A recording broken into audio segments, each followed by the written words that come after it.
Hello everyone, today we are starting with a new topic that is conformational analysis. इसमें आपको पहले ये पता होना चाहिए कि conformational analysis होता क्या है। देखिए the various spatial arrangement means space में arrangement जो है बेटा, ठीक है। स्पेशल अरेंजमेंट का मतलब यहाँ पे है स्पेस में arrangement of a molecule due to free rotation about carbon carbon single bond. Carbon carbon के बीच में जो एक सिंगल बॉन्ड बन रहा है, अगर हम उसको रोटेट करते हैं तो डिफरेंट आइसोमर्स जो हमें ऑब्टेन होंगे, और उन आइसोमर्स में क्या डिफरेंस होगा, स्पेस में उनके अरेंजमेंट में डिफरेंस होगा। They are known as conformational isomers. The isomers that differ in their conformation are termed as conformers and the process is called conformational isomerism. अब ये डेफिनेशन आपको मैं दोबारा बताऊंगी विद एग्जाम्पल। हम एग्जाम्पल करते हैं इसमें। अगर हम करें conformational analysis of butane, conformational analysis of butane. Butane क्या होता है बेटा, ब्यूटेन आपका 4 कार्बन वाला कंपाउंड होता है, ठीक है।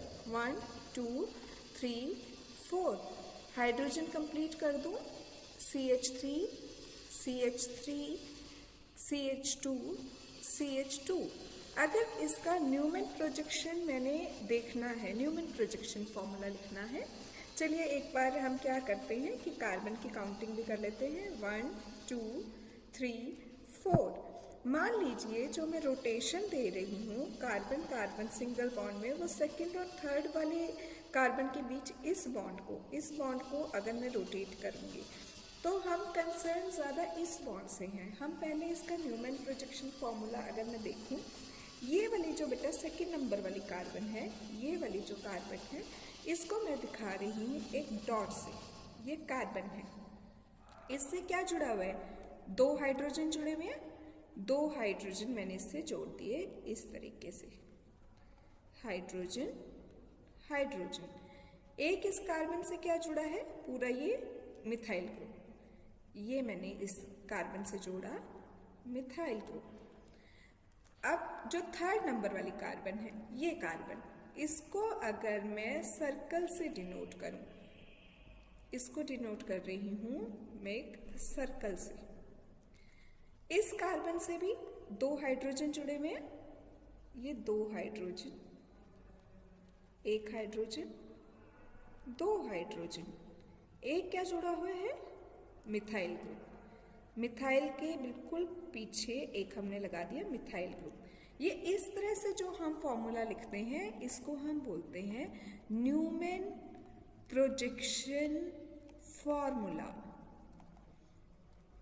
अब इसमें क्या है बेटा, आप देखेंगे तो कि मिथाइल के पीछे एग्जैक्ट मिथाइल ग्रुप है, हाइड्रोजन के पीछे हाइड्रोजन है, एक हाइड्रोजन के पीछे हाइड्रोजन है। तो इस टाइप का जो स्ट्रक्चर बनता है, इसको हम बोलते हैं एक्लिप्स्ड फॉर्म, कि एक ग्रुप दूसरे को एक्लिप्स कर रहा है। देखिए अब हम कंफर्मेशन ऑफ ब्यूटेन अगर करें, हमने एक लिया, आपने इस तरह से लिया, यहाँ पे डॉट वाली,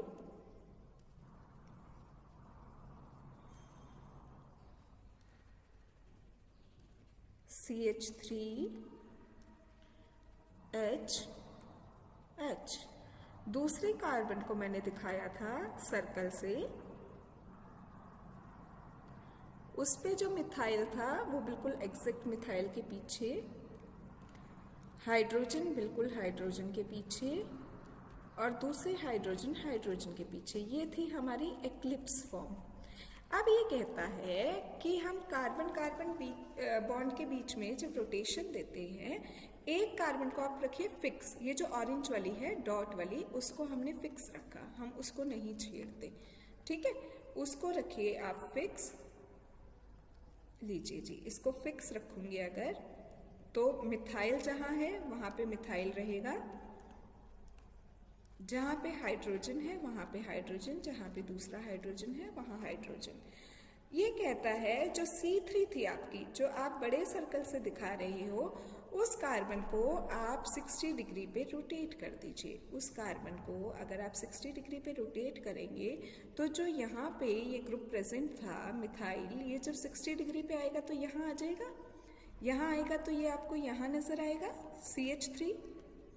ये वाला जो हाइड्रोजन था ये आपको 60 डिग्री पे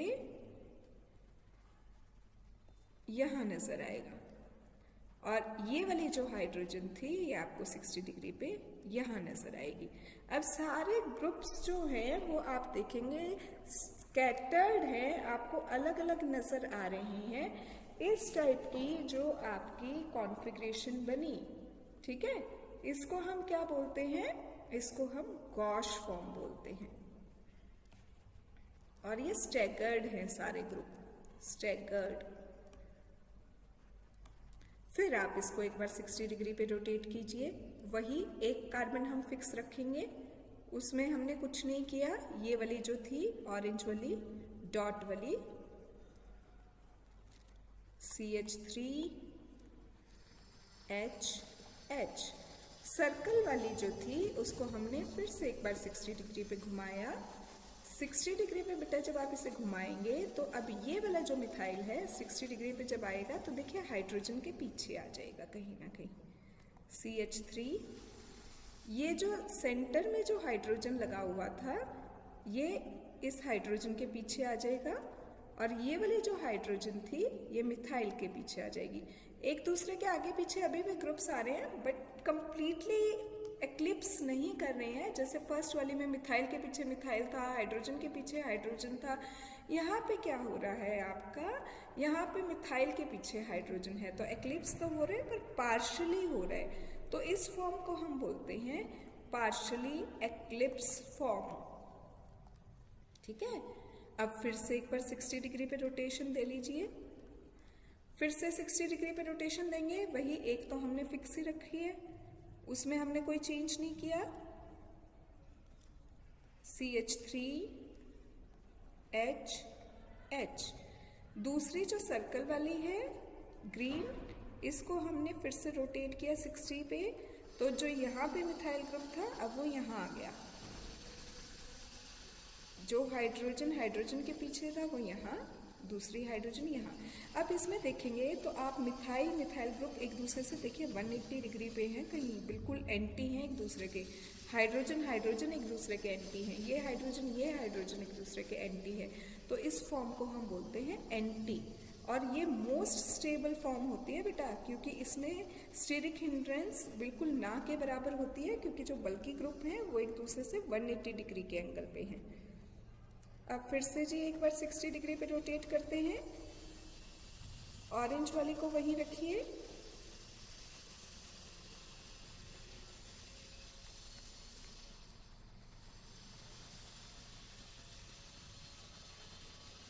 सर्कल वाली ग्रीन वाली कार्बन को हमने फिर से 60 पे घुमाया। फिर से 60 पे घुमाएंगे तो इस बार हाइड्रोजन के पीछे यहाँ पे CH3 आ जाएगा, ये यहाँ आ जाएगा और ये यहाँ आ जाएगा। तो कैसी बनी ये, देखिए यहाँ पे भी आया था ये पार्शली एक्लिप्स, फिर से हमारे पास आ जाएगा पार्शली एक्लिप्स फॉर्म। फिर एक बार 60 पे, एक को तो फिक्स ही रख रहे हैं हर बार।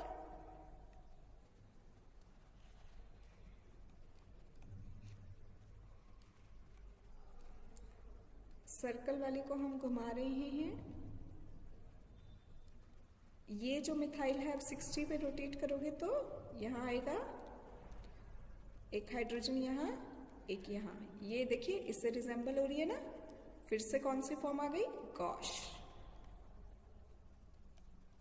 और फिर 60 पे रोटेट करेंगे तो वापस हम पहुंच जाएंगे देखिए एक्लिप्स पे ही घूम फिर के। ठीक है, तो ये हमारी डिफरेंट कन्फर्मेशन बनी, इस को हम बोलते हैं कन्फर्मेशनल एनालिसिस। अब आपको डेफिनेशन समझ आएगी।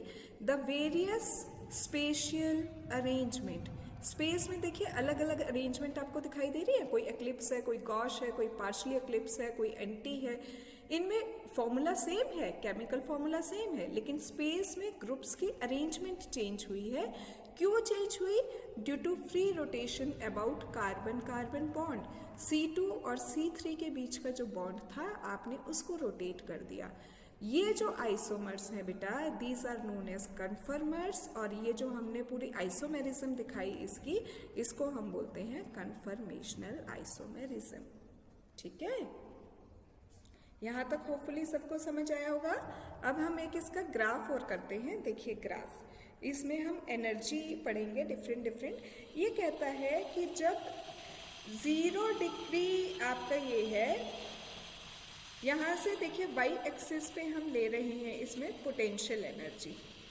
ठीक है, वाई एक्सिस पे पोटेंशियल एनर्जी। यहाँ पे इसने जो बनानी शुरू की है बेटा कन्फर्मेशंस, इसने लिया एंटी फॉर्म से ये शुरू कर रहा है। एंटी फॉर्म में ये कह रहा है कि आपका जो मिथाइल मिथाइल ग्रुप जब एक दूसरे से 180 डिग्री पे है, जब वो एक दूसरे से 180 डिग्री पे है, ये देखिए थोड़ा सा ये जो ग्राफ है ना, हम फिर से ही ड्रॉ करते हैं। एक मैं आपको इस तरह से ग्राफ दिखाती हूँ, आप खुद ड्रॉ करके आइएगा। वाई एक्सिस पे हम ले लेंगे पोटेंशियल एनर्जी,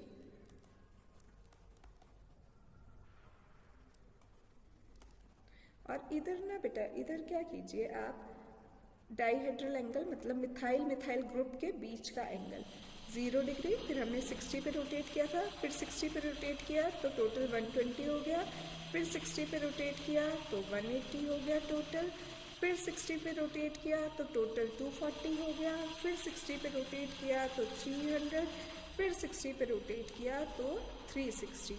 अब ये कहता है कि इनमें हम डिफरेंट एनर्जीज पढ़ेंगे हर एक की, जो हमारी डिफरेंट कन्फर्मेशंस आई। एक मिनट, मैं पहले आपको ग्राफ बना के दिखाती हूँ किस तरह का ग्राफ आएगा, फिर उसके बाद हम उसकी एक्सप्लेनेशन भी स्टडी करेंगे। एक्सप्लेनेशन आप लोग कर लेंगे, अगर आपको कन्फर्मेशन समझ आई तो आप बड़े अच्छे से खुद ही उसको ड्रॉ कर लेंगे। कैसे, देखिए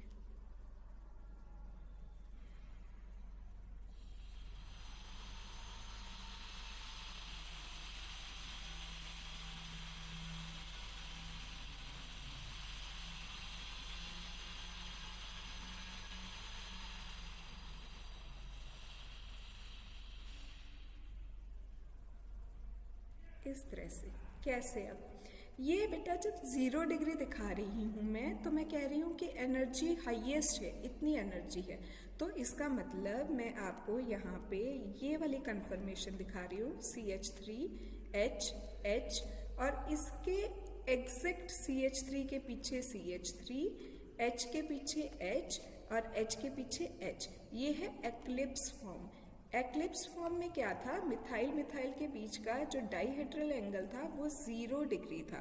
0 डिग्री था, ये फुल्ली एक्लिप्स था, बल्कि ग्रुप एक दूसरे के बिल्कुल क्लोज थे, उनके बीच में एंगल 0 डिग्री था, रिपल्शन मैक्सिमम था, तो कन्फर्मेशन स्टेबल नहीं थी और उसकी मैक्सिमम एनर्जी थी। जब भी किसी चीज़ की एनर्जी ज़्यादा होती है तो स्टेबिलिटी कम होती है।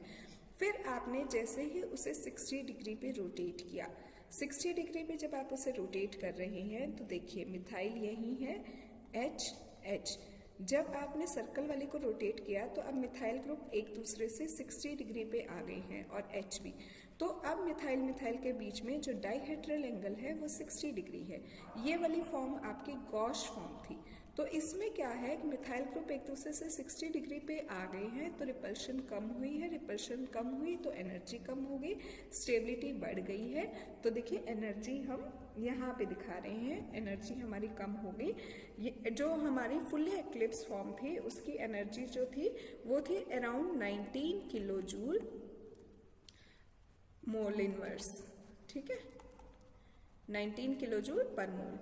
यहाँ से एनर्जी एकदम से फॉल करके बेटा 3.8 किलो जूल पर मोल पे आई है। फिर ये कहता है कि आपने फिर से जब 90 डिग्री पे रोटेट किया, फिर से जब आप 90 डिग्री पे रोटेट करेंगे तो आप इसमें देखिए क्या हुआ था कि पार्शली एक्लिप्स फॉर्म बनी थी, है ना। पार्शली एक्लिप्स फॉर्म बनी तो हाइड्रोजन के यहाँ पे मिथाइल आ गया था, यहाँ पे हाइड्रोजन के पीछे हाइड्रोजन और यहाँ पे हाइड्रोजन। अब पार्शियली एक्लिप्स में भी देखिए ग्रुप एक दूसरे को हाइड्रोजन हाइड्रोजन डाइहेड्रल इनके बीच में 0 डिग्री है और ये भी कहीं ना कहीं एक दूसरे को ओवरलैप कर रहे हैं, तो रिपल्शन एक बार फिर से बढ़ेगी, अनस्टेबिलिटी बढ़ेगी और ये जो 120 पे रोटेशन आई, जो ये आपकी partially eclipse form I, partially eclipse, इसकी एनर्जी फिर से बढ़ गई है और इसकी एनर्जी बढ़ के अराउंड 16 किलो जूल पर मोल हो गई है। फिर आपने एक बार और रोटेशन दी, यहाँ पे 180 जब टोटल रोटेशन आई, जब आप फिर से रोटेशन दे रहे हैं तो इस पर क्या हो रहा है कि मिथाइल मिथाइल एक दूसरे से बिल्कुल एंटी हो गए हैं, बिल्कुल एंटी हो गए हैं, तो रिपल्शन मिनिमम है, स्टेबिलिटी सबसे ज़्यादा है, एनर्जी 0 पे दिखा रहे हैं, हम बॉटम लाइन को टच कर रही है यहाँ पे। मोस्ट स्टेबल फॉर्म मैंने आपको बताई थी होती है ये, ठीक है। फिर से आपने वही 60 डिग्री पे रोटेट किया, फिर से आप 60 डिग्री पे जब रोटेट करेंगे तो पार्शियली एक्लिप्स आएगी। दोनों पार्शियली एक्लिप्स की आप एनर्जी सेम दिखाएंगे 16 किलो जूल, अगर इधर 16 थी तो इधर भी 16 थी, देखो ये इसीलिए सेम लेवल पे दिखाई है मैंने। फिर 60 पे रोटेट करेंगे 300 डिग्री पे, फिर से क्या बनेगी आपकी गॉश फॉर्म बनेगी। तो इस गॉश फॉर्म की अगर एनर्जी 3.8 थी तो यहाँ पे भी कितनी है 3.8 किलो जूल पर मोल है। फिर 60 पे रोटेट करेंगे तो हम वहीं पहुंच जाएंगे जहां से हमने शुरू किया था एक्लिप्स फॉर्म पे, उसकी फिर से एनर्जी हाईएस्ट होगी यहाँ पे 19 किलो जूल और ये मोस्ट अनस्टेबल स्टेट होगी। तो आप इसको वर्ड्स में भी लिख के आ सकते हैं, ये ग्राफ बना के, इससे आप स्टेबिलिटी ऑर्डर बता सकते हैं कि सबसे ज़्यादा स्टेबल रहती है आपकी एंटी फॉर्म। एंटी फॉर्म के बाद कौन ज़्यादा स्टेबल दिख रही है ग्राफ से आपको, गॉश। उसके बाद कौन सी दिख रही है पार्शियली एक्लिप्स्ड, और सबसे कम स्टेबल कौन सी है फुल्ली एक्लिप्स, ठीक है। तो ये होता है बेटा कंफर्मेशनल एनालिसिस, ठीक है। कोई भी डाउट हो तो आप कमेंट सेक्शन में डाल सकते हैं। Stay in touch, have a very good day ahead, take care, bye.